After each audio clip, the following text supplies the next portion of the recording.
Emmett Till. You know the horrible thing that happened to this 14-year-old boy, I think he was at the time.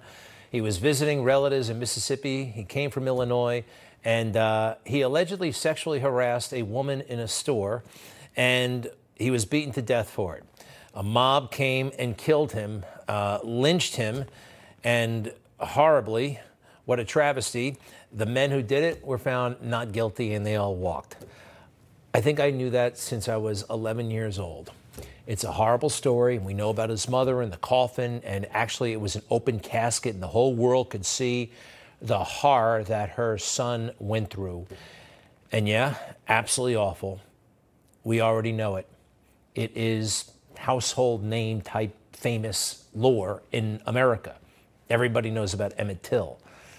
Joe Biden wants to remind everybody about Emmett Till again in his quest to, well, racialize this country beyond belief, to exploit the issue for his own power, his own prestige, his own protection.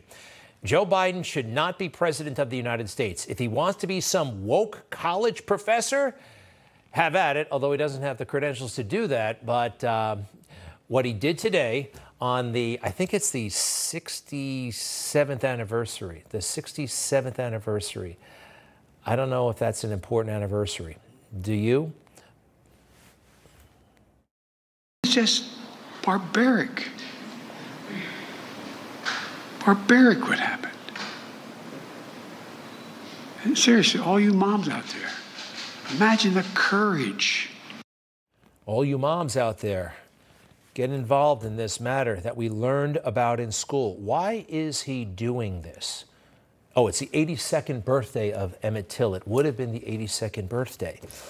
Now, he says that we have to cover everything in America, and we do. But this is not his responsibility.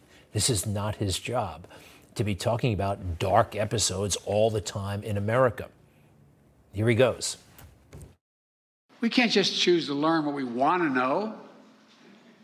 We have to learn what we should know. We should know about our country.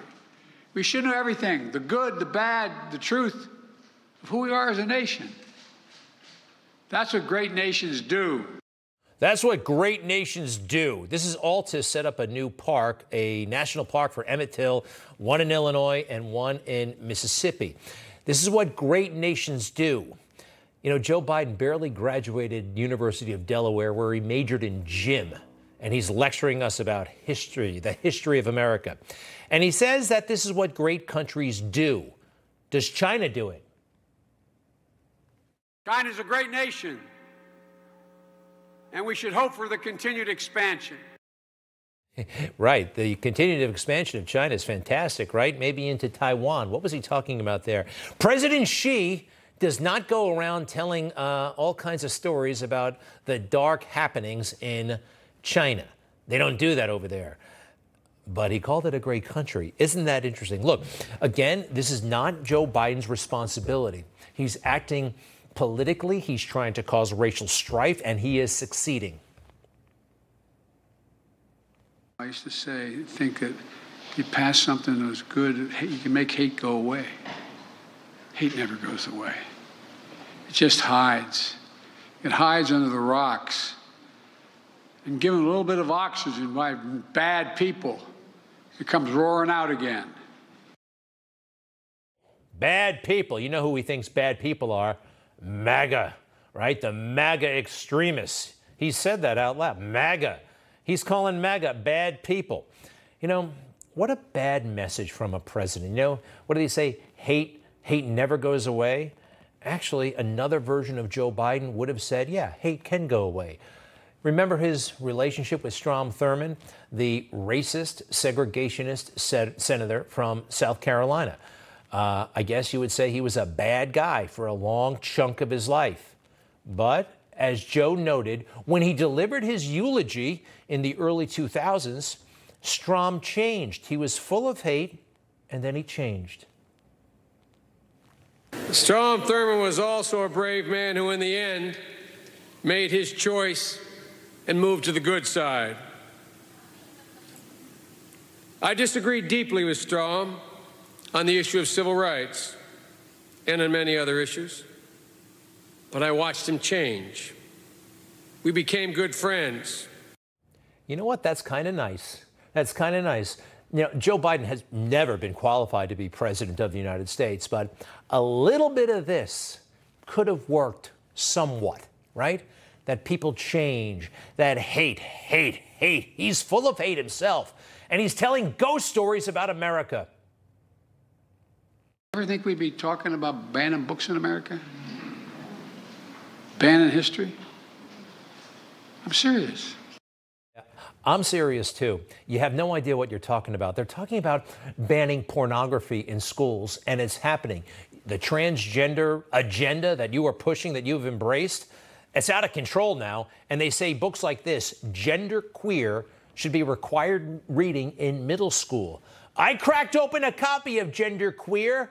It is pornographic, all right? The stuff that's going down in that book, no one under the age of 18 should be near. You know, it's tough enough with the phones and all the nonsense that everybody can access, especially children. You got to make it worse with these. This is not book banning. This is protecting children. This is decency. There's more. Another hero in this story, the black press. Oh, I'm serious. Jet Magazine, the Chicago Defender, and other newspapers and radio announcers who told the story were unflinching. I'm sure he knows all about Jet Magazine and Essence Magazine, the black media, he calls it the black. Joe has been so unbelievably disrespectful to black media, black people, but especially black media. Ever hear of Charlemagne, the popular DJ, Charlemagne Tagad? Is that what he calls himself? It's a little bit much in my book, but they had an interesting exchange, and Joe went all racist on him. It's a long way until November. We got more questions. You got more questions, but I tell you, if you have a problem figuring out whether you're for me or Trump, then you ain't black. Who talks like that? Maybe a guy who hung out with Strom Thurmond for a couple of decades. That's somebody who might talk like that. Look, obviously he's exploiting race for his own benefit, but he has, well, I mean, that was a pretty racist statement, don't you think? Next. When that 14-year-old was buried, that in this Indian treaty room, there were this many people of color holding powerful office, changing the direction of the country, would have been beyond our comprehension. And we're just getting started. That always gives me the creeps when he does that. Anyway, then he had everybody gather around. Watch me as I sign the Emmett Till anti-lynching legislation into law and make this a state park or a national park. It's funny, he got there in 1973 and never a word about Emmett Till for all those years. You know, here's something else that we should know. He's actually not from Wilmington. He's not from Wilmington, Delaware. In the city of Wilmington, Delaware, where I'm from. In our house, where we live in Wilmington? In Wilmington, Delaware, where I'm from. I remember when we moved to Wilmington. So this is racial pandering. It's really not worthwhile to brag you're from Wilmington, right? When you're not. But here's what's going on. Wilmington is a medium-sized city, small city actually, in northern Delaware. Joe is not from there. He doesn't live there. He actually lives currently in Greenville, which is a suburb of Wilmington. Now, why would he say he's from Wilmington when he's actually living in Greenville? And before that, he was in Claymont, another suburb. In Wilmington, 56% of the residents are black. In that suburb, Greenville, what percentage are black? You see what he's doing? Is that Joe or what, huh? And for him to say what he said to that guy, But I tell you, if you have a problem figuring out whether you're for me or Trump, then you ain't black. yeah, and he can say that because he's from Wilmington, right? Wow. Next. Indictment imminent of President Trump. It could happen tomorrow. It could happen Thursday. I guess there's a small chance it won't happen at all. The prosecutors, federal prosecutors, seem poised to indict him for January 6th stuff. We don't know, but It looks very serious. At the same time, we don't take it seriously at all. It's no big whoop. He's getting indicted. Try again. It's not going to bother us. And you guys can't seem to get your hands around that. There's no candidate that's putting it all together in a way that could be a serious rival to Trump, and these indictments just are not hurting him. Trump's GOP support remains steady even after New York's hush money indictment.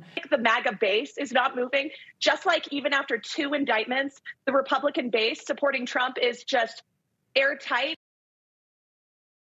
Because we know it's fake.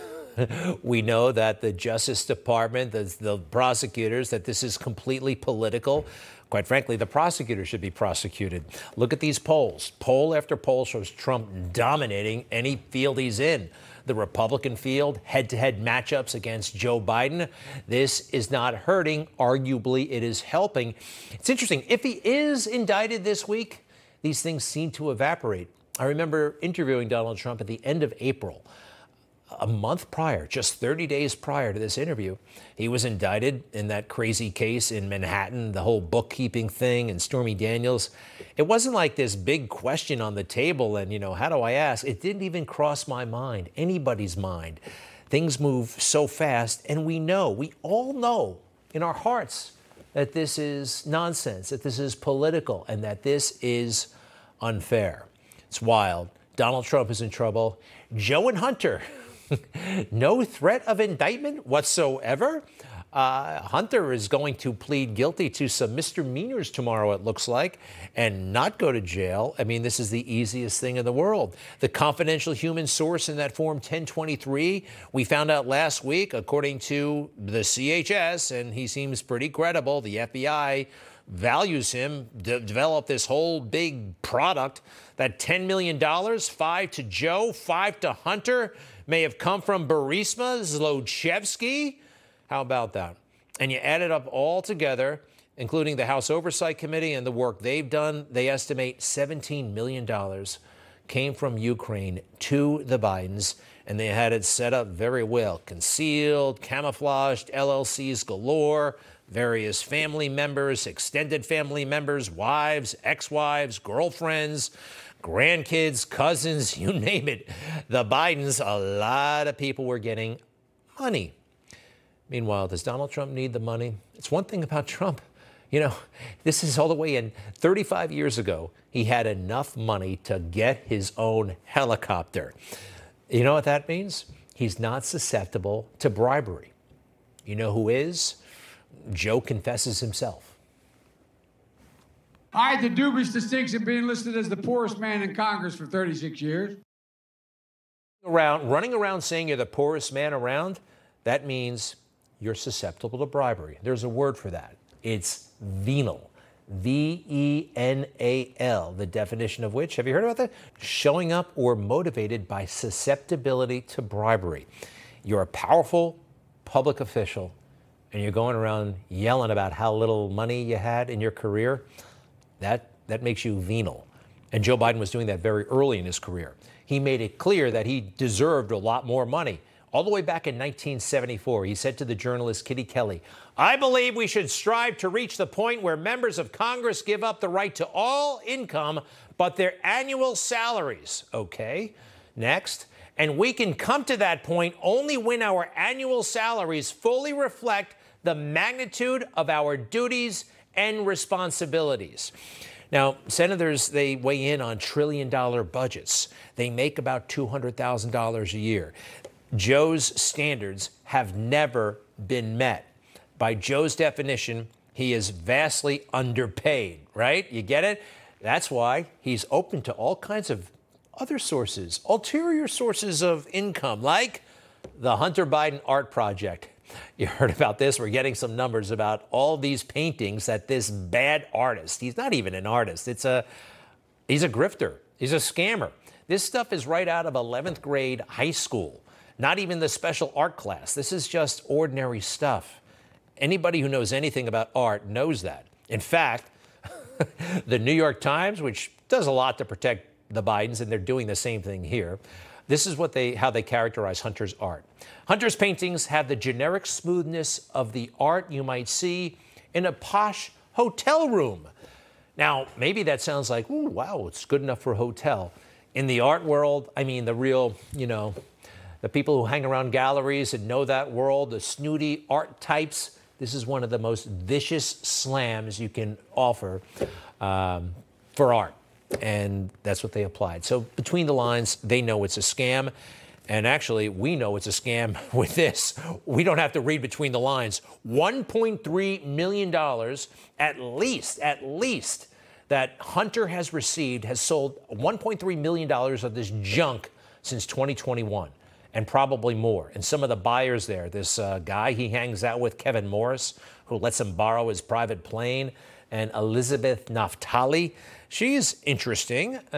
She really wants to be friends with the Bidens, throwing all kinds of money at them, $13,000 for the Biden campaign, $30,000 to the Democratic Congressional Campaign Committee, hosted Kamala Harris at her house, and maybe for her trouble, maybe not, we're not sure, she got a position at the U.S. Commission for the Preservation of America's Heritage abroad. Whatever they do, all right. It's not exactly becoming Secretary of Defense, but it doesn't look good, does it?